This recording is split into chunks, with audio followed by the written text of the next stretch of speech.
एक मुलाकात ऐसी शख्सियतों के साथ जिन्होंने दिया है अपने जीवन को एक नया मुकाम।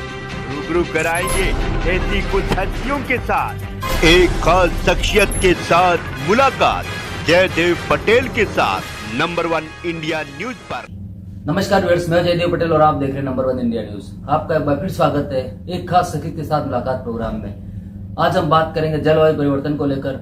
दुनिया भर के अलग अलग इलाकों में समुद्र की जो सतह है वो गर्म हो रही है और इसी के साथ साथ सी लेवल में लगातार जो बढ़ोतरी दर्ज की जा रही है, इसका असर साफ तौर पर पूरी दुनिया भर में नजर भी आ रहा है। ऐसे में जो आयरलैंड है, मालदीव से लेकर सुंदरबन तक, इसका आने वाले समय पर कितना प्रभाव दिखाई देगा, इन तमाम बात करने के लिए हमारे साथ खास सामान है सिक्किम डिजास्टर मैनेजमेंट अथॉरिटी के वाइस चेयरमैन विनोद शर्मा। विनोद शर्मा जी, आपका बहुत बहुत स्वागत है आज हमारे प्रोग्राम में। धन्यवाद जी विनोद शर्मा जी, आपसे मेरा पहला सवाल है कि जलवायु परिवर्तन को लेकर के जो असर समुद्र पर दिखाई दे रहा है लगातार, इसका दुनिया पर कितना प्रभाव पड़ेगा? देखिए, इसका तो प्रभाव दिखाई देने लगा है। जलवायु परिवर्तन आज जो है एक ज्वलंत समस्या है। वो कोई हमारे भारतवर्ष की नहीं बल्कि पूरे विश्व के लिए जलवायु परिवर्तन एक बहुत बड़ी समस्या है और उसी को हम आज जो ये डिस्कस कर रहे हैं, ये बहुत उचित समय भी है क्योंकि COP29 में यही चर्चा हो रही है और हम लोग बाकू में बैठे हुए जितने भी लोग हैं वो इस चीज का विभिन्न पहलुओं पे बात हो रही है। क्योंकि जलवायु परिवर्तन से खाली सी लेवल राइज की बात नहीं बल्कि अनेक समस्याएं हैं जो कि शुरू हो गई हैं और वो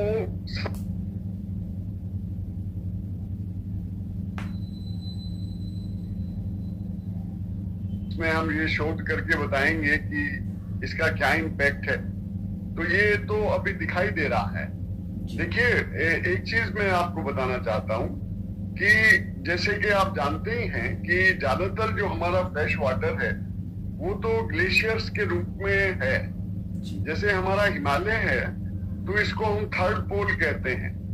तो थर्ड पोल का मतलब ये है कि पृथ्वी का एक बहुत बड़ा जो फ्रेश वाटर का भाग है वो हमारे हिमालय में ग्लेशियर्स के रूप में है और वो ग्लेशियर्स पिघलते हैं तो ग्लेशियर लेक बनती हैं और ग्लेशियर्स के पिघलने से वो जो हमारी जो नदियां हैं, जैसे कि आप जानते हैं कि हिमालय से 3 मुख्य नदियां इंडस है, गंगा है, ब्रह्मपुत्र है, ये सब और ये सारी नदियां जो है समुद्र में मिलती हैं। तो जो समुद्र तल जो बढ़ रहा है, जो आपने बिल्कुल ठीक बताया, उसके 2 कारण। एक कारण तो ये है कि टेम्परेचर बढ़ने से आइस मेल्ट हो रहा है, ग्लेशियर्स पिघल रहे हैं, ग्लेशियर्स रिसीड हो रहे हैं, ग्लेशियर लेक्स बढ़ रही हैं और नदियां जो हैं उनमें पानी आकर के ये समुद्र में आ रहा है, तो ज्यादा पानी आ रहा है। This is one. और दूसरी चीज, जैसे आपने बिल्कुल ठीक बताया कि समुद्र का जो पानी है उसका तापक्रम भी बढ़ रहा है और अगर समुद्र का तापक्रम बढ़ेगा तो ये तो एक बहुत ही सिंपल फिजिक्स की एक जो जानकारी सभी के पास होती है कि जब पानी अगर गर्म होता है तो वो आयतन में बढ़ जाता है, वॉल्यूम में बढ़ेगा। तो इसलिए सी लेवल जो है बढ़ रहा है और बहुत सारे शोधकर्ताओं ने बताया है कि हर साल करीब 3.37 मिलीमीटर के करीब ये बढ़ रहा है और अगर 1 सेंटीमीटर सी लेवल राइज होता है तो 1 मीटर इंग्रेशन होता है, 1 मीटर तक वो। तो आप देखिए कि कितना बड़ा भूभाग पूरी पृथ्वी का इससे प्रभावित होता है। आपको अगर मिसाल देनी हो तो आप उड़ीसा की मिसाल दे सकते हैं कि उड़ीसा में हमारा बहुत सारे हिस्से हैं जहां पे हम दिखा सकते हैं कि कितना हिस्सा जो है ऑलरेडी समुद्र में चला गया है। एक जगह है जिसका नाम है सतभाया और उस सतभाया में 7 गांव थे। आज की तारीख में जो है 2 गांव बिल्कुल समुद्र में चले गए, 5 गांव दिखाई देते हैं। गांव वाले बताते हैं कि यहाँ पे शिव टेम्पल था, यहाँ पे ये हाथ का ये नल था, जो सब समुद्र में दिखाई देते हैं। तो बहुत सारी मिसाल हैं जो हिंदुस्तान में ही आप दे सकते हैं। विनोद शर्मा जी, लगातार हम बात करें जिस तरीके से जो सी लेवल है उसमें बढ़ोतरी हो रही है, तो क्या आपको लगता है कि आने वाले समय में जो आयरलैंड है, मालदीव से लेकर का सुंदरबन तक, वो कहीं न कहीं जो दुनिया का नक्शा है उससे गायब हो जाएंगे? नहीं, आप बिल्कुल ठीक बता रहे हैं कि बहुत ये खाली मालदीव का तो हमको पता है, क्योंकि एक तो हमारे नजदीक है और एक उन आइलैंड कंट्री में आता है जो कि सबसे ज्यादा प्रभावित होने वाले हैं। पैसिफिक आइलैंड में बहुत सारे कंट्रीज हैं जो कि जिनका 1 मीटर के ऊपर ही वो हैं, और मालदीव भी उसी श्रेणी में आता है जो 1 से 3 मीटर खाली रह गया है समुद्र तल से। तो आप इमेजिन कर सकते हैं कि अगर हमारा जो है कुछ मिलीमीटर ही अगर ये बढ़ता रहे तो भी इस सेंचुरी के आखिर में आप मालदीव को नहीं देख पाएंगे। इसी प्रकार से बहुत सारे आइलैंड कंट्रीज हैं, और जब हम ये कॉप में इनकी बात करते हैं तो ये कंट्रीज यही कहते हैं कि भाई आप हमारे बारे में सोचिए, हमारा क्या होगा, आप इसके बारे में चर्चा करिए। वो जितने भी ये कंट्री हैं जो कि इसके लिए रिस्पॉन्सिबल हैं, उनसे पूछते हैं कि अगर इसी तरह से चलता रहा तो हम कहाँ जाएंगे। ये एक बहुत बड़ा विषय है जो कि कॉप 29 में डिस्कस हो रहा होगा।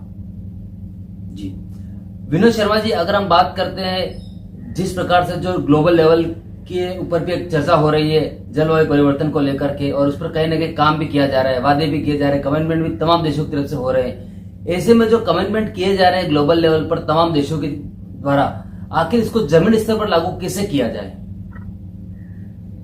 नहीं, देखिए अभी इसके लिए एक हम लोग बहुत सालों से चर्चा हो रही है कि ग्लोबल क्लाइमेट फंड की स्थापना हो, और पेरिस एग्रीमेंट में ये भी कहा गया था कि भाई ये जितने देश जो कि कार्बन एमिशन के लिए रिस्पॉन्सिबल हैं वो उसकी जिम्मेदारी लें, और इस प्रकार के कंट्री जो कि हम बात कर रहे हैं, चाहे वो माले हो, चाहे वो और पैसिफिक आइलैंड में आइलैंड कंट्री हो पैसिफिक ओशन में, उन सभी की अगर हम बात करें, बांग्लादेश की बात करें, आप दूर क्यों जाते हैं, बांग्लादेश जो है करीब 1/3 बांग्लादेश इनंडेट हो जाएगा, और एक बहुत बड़ी सोशल पॉलिटिकल इशू भारतवर्ष के लिए खड़ी होने जा रही है, क्योंकि हर साल बहुत सारे इसके छोटे छोटे आइलैंड जो हैं वो डूब रहे हैं, और वहां पे रहने वाले जो हैं वो मेनलैंड पे आ रहे हैं।